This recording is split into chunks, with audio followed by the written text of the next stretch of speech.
میوانم دەبێت لە واشنگتنەوە لەگەڵ داگفتوگوی زیاتر سەبارەت بە سناریۆکانی بەردەم داهاتووی عراق دەکەین. ئەویش مایکل نایس توێژەر لە پەیمانگای واشنگتن. بەڕێز مایکل نایس، ئەم کاتتان باش. خوێندنەوەتان بۆ دۆخی سیاسی و بنبەستی سیاسی لە عراق چییە؟ بەتایبەت ڕۆڵی میلیشیاکان لەو نێوەندەدا چی دەبێت کە ئێستا یەکێک لەوانە سەراسەلامە هەڕەشە دەکات؟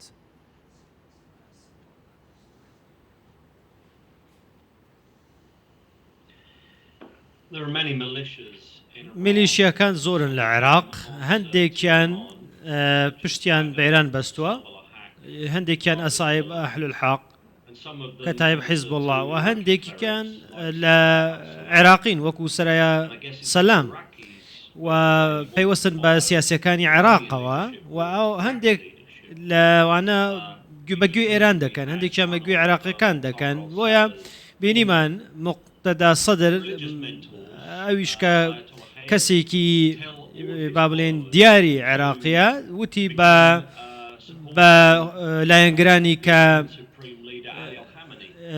با بڵێن کەسێک کە دەبوو لە شوێنی باوکی دەستنیشان بکرێ لە ئێران دەسەڵاتەکانی دایە خامنەیی. بۆیە دەزانین کە هەمومان دەزانین کە میلیشیاکان چەند دەسەڵاتیان هەیە لە عێراقدا و هەندێک جار ئێمە دەبوو لە نێوان شەیتان و شەیتانتردا دەبێت یەکیان هەڵبژێرین بەداخەوە. بەڵێ پێتان وانە ئەمریکا و هاوپەیمانەکانیشی سەرڕێوەی قوربانێکی زۆریان داوە بۆ عێراق، بۆ دیموکراسی و ئازادی لە عێراقدا، بەڵام ئێستا گۆڕەپانەکەیان بۆ ئێران چۆڵ کردووە؟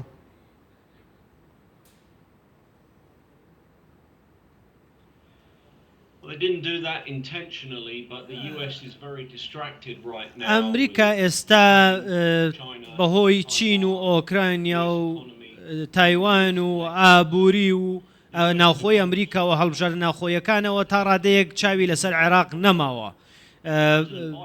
سەرۆک بایدن چەند ڕۆژێکی ماوە کە چاوی لەسەر ئەو قەیرانانە بێ و ئەمریکا دەبێ بڕیارێک بدە، جا ڕاست بێ هەڵە دەبێ هەوڵەکانی لە ئۆکرانیا، لە تایوان، لە ئابووری هەڵسانەوەی ئابووری ئەمریکا با بڵێن جەخت بکاتەوە.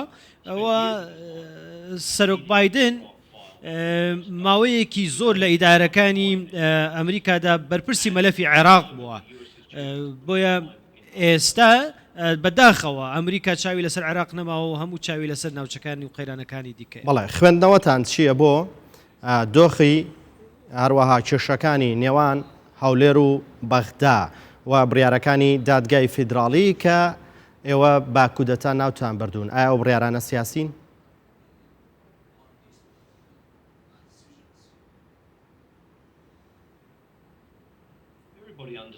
هەموو کەسێک ئەوە دەزانێت و لەوەی تێدەگا کە زۆرێک لە بڕیارەکانی دادگای باڵای عێراق کە باگراوندێکی سیاسی سەیریان هەبووە و هەموو کات لە چوارچێوەی بۆ لە بەرژەوەندی ئیتاری تەنسیقی بوون.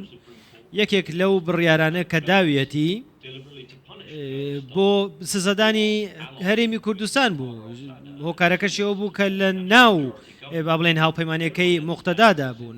هەموو کەس ئەمە دەزانێت، کۆمەلگای نێودەوڵەتی ئەوە دەزانێت، هەموو دیبلۆماتکارەکان ئەو ڕاستیە دەزانن.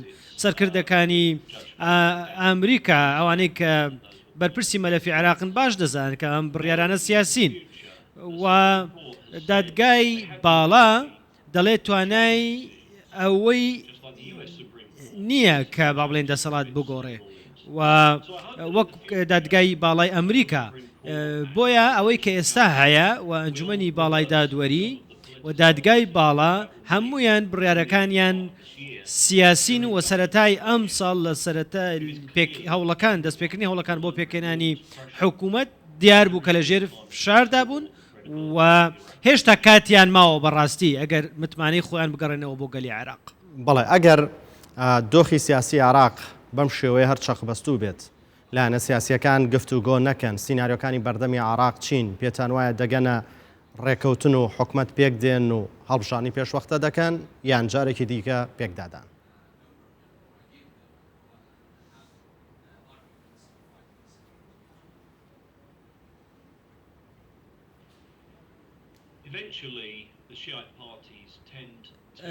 لایەنە شیعیەکان پێم وابێ بە شەڕ دێن دەکەونە شەڕ لە نەجەف و لە قوم ناکۆکیەکان سەریان هەڵداوە و عێراق لە لێواری شەڕێکی ناوخۆییدایە بۆیە دۆخێکی خراپ هەیە لە عێراق لەوانەیە ئێستا سەرەتای شەڕەکە ئێتە دەستی پێکرد بێ کاتێک کە موقتەدا سەدر داوای لە لایەنگرانی کرد بچنە سەر حکوومەت و حکوومەتیان ناردە ماڵەوە و لەوانەیە جارێکی دیکە ئەنجام ئەو کارە ئەنجام بداتەوە و لەوانەیە لەگەڵ محەممەد شیع سوودانی ئەوەی کە بژاردەی مالکیە وەک بۆ سەرۆک وەزیران لەوانەیە پێداگیری مالکی و کاندیدەکەی سەرەتای چەخماخی ئەو شەڕەبێک کە باسی یەکەم واتە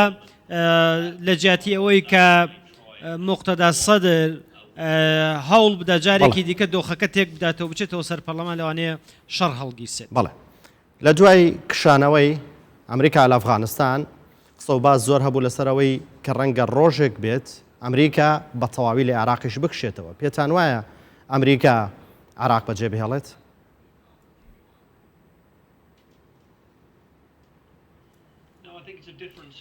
پێم وابێ مە سیناریۆیەکی جیاوازە لە ئەفغانستان. لە ئەفغانستان ئێمە ژمارەیەکی زۆر سەربازمان هەبوو کە شەڕیان دەکرد ئێمە هیچ بەرەو پێشتنێکمان نەیەبینی و ئەفغانستان بەڕاستی پێتان بڵێم زۆر جیاوازە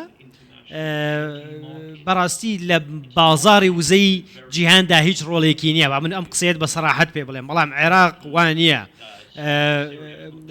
با بڵێن سووریا و وڵاتانی کەندا و عێراق بۆیە عێراق جیاوازە زۆر جیاوازە لە ئەفغانستان و ئێستا ئەمریکا لە عێراق بوونی هەیە کە با بڵێن تا ڕادەیەک مرتاحە ئارامە و با بڵێن عێراق ئەمریکا ڕاوێژکاری هەن کە ڕاوێژ دەدەنە سوپای عێراق و پێشمەرگە و ئەمە ڕۆڵێکە کە ئەمریکا پێی ڕازیە و ڕۆڵێکی تا ڕادەیەک باڵانسی تێدایە هەتا ئەو کاتەی حکوومەتی عێراق بۆ چوونی خۆی دەگۆڕێت ئێستا حکوومەتی عێراق لەگەڵەوەی ئەمریکا بمێنێتەوە. بەڵێ بەڕێز مایکل نایت توێژەر لە پەیمانگای واشنگتن لە واشنگتنەوە لەگەڵماندا بوو. سپاس بۆ بەشداریکردن و شیکردنەوەکانتان.